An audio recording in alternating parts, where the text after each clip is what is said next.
For anything else, Senator, I'd like to thank the committee for inviting me para once and for all malaman natin ang totoo. So, I would like to request sa inyo na huwag ninyo akong ituring president or kaibigan. Treat me as a witness and tignan natin kung lalabas yung totoo. So, with your permission, at maraming salamat po sa inyong lahat for inviting me. I'd like to start my mandate as President of the Republic was to protect the country and the Filipino people. Do not question my policies because I offer no apologies, no excuses. I did what I had to do. And whether you believe it or not, I did it for my country. The war on illegal drugs is not about killing people. It is about protecting the innocent and the defenseless. The war on drugs is about the eradication of illegal substances such as shabu, cocaine, heroin, marijuana, party drugs, and the like, as a menace which ruins people, families, communities, and relationships, and tears apart the social fabric which binds society together in peace, harmony, and brotherhood. It is not unlike slogans which serve as cause for a better future, such as a war on waste, war on corruption, and war against climate change. I have always viewed people addicted to illegal drugs as victims and patients requiring medical help and not as criminals. That is why when the war on drugs slogan came into being,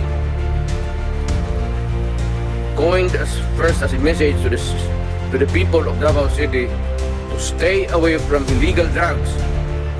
But at the same time, I had a drug rehabilitation facility constructed in Davao City, a city government expense, manned by Davao City government doctors, psychiatrists, nurses, and health workers, among others, to look after the complete rehabilitation of those addicted to illegal drugs.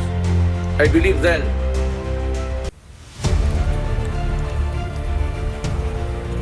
and I still believe now that rehabilitation and not fear of death or incarceration to be the key to the return of the addicted individuals back to the mainstream of a just and forgiving society.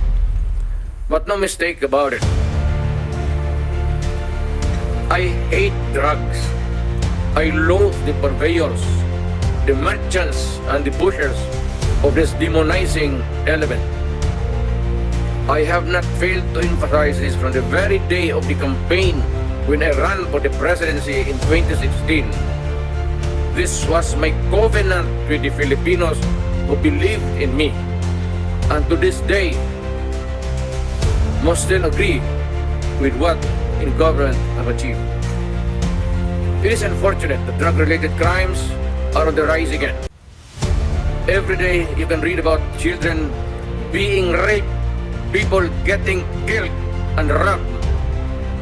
And just recently, a drug den was raided within the Malacanang complex. This clearly manifests that the purveyors of this business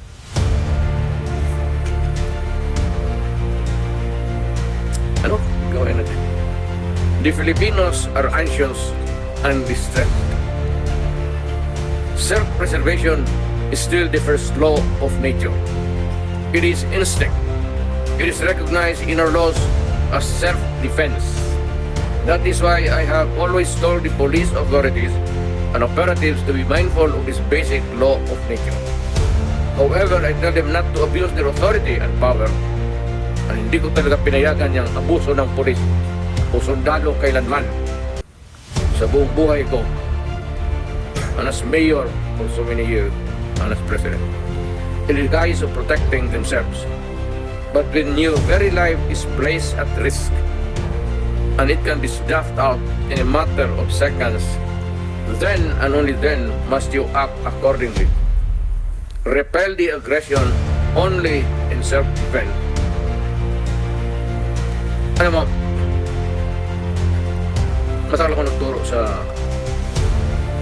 aming bayan sa Police Academy. When I was a prosecutor, to augment my income, noon na bago ako nagturo ako sa police.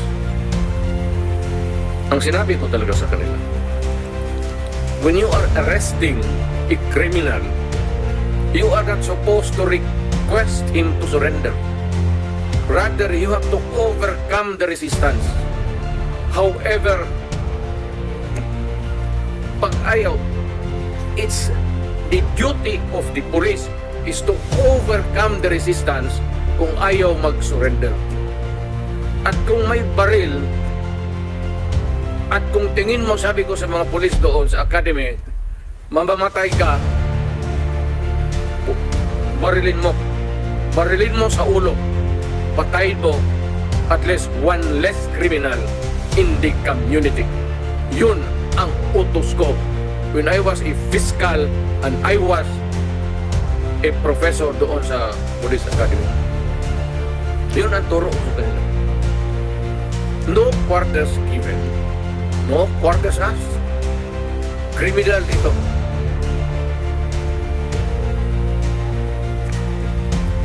Repel the aggression only in self-defense. Do not make orphans of your children and widows of your wives. I don't want that in my conscience as mayor and president. Hindi ko mabigat yan sa konsensya mo. I have warned. But before that, my job as president was never easy. And it was not meant to be. I have tried to do the best I can to address the problem of illegal drugs firmly and without compromise. For all of its successes and shortcomings, I alone take full legal responsibility. Sa lahat na nagawa ng mga pulis, pursuant to my order, ako ang managot. At ako ang makulong, huwag yung pulis na sumunod sa order ko. Kawawa naman ang tatrabaho lang. Yun ang gusto kong sabihin sa Pilipino at mabutit niyaya ninyo ako dito. Once and for all, yan ang gusto kong sabihin sa tao. I have warned all of you as your president. Then, and as a private citizen now, drugs will destroy the Filipino. It will destroy my country. And I will never allow it. Baski ako, empleyado sa gobyerno o private citizen, I will do what is necessary to protect my country, my community, at yung mga anak natin. This is a matter of principle. At pagkamatayan ko yan. Maraming salamat. I'm ready to answer your question. Thank you, Mr. President. But now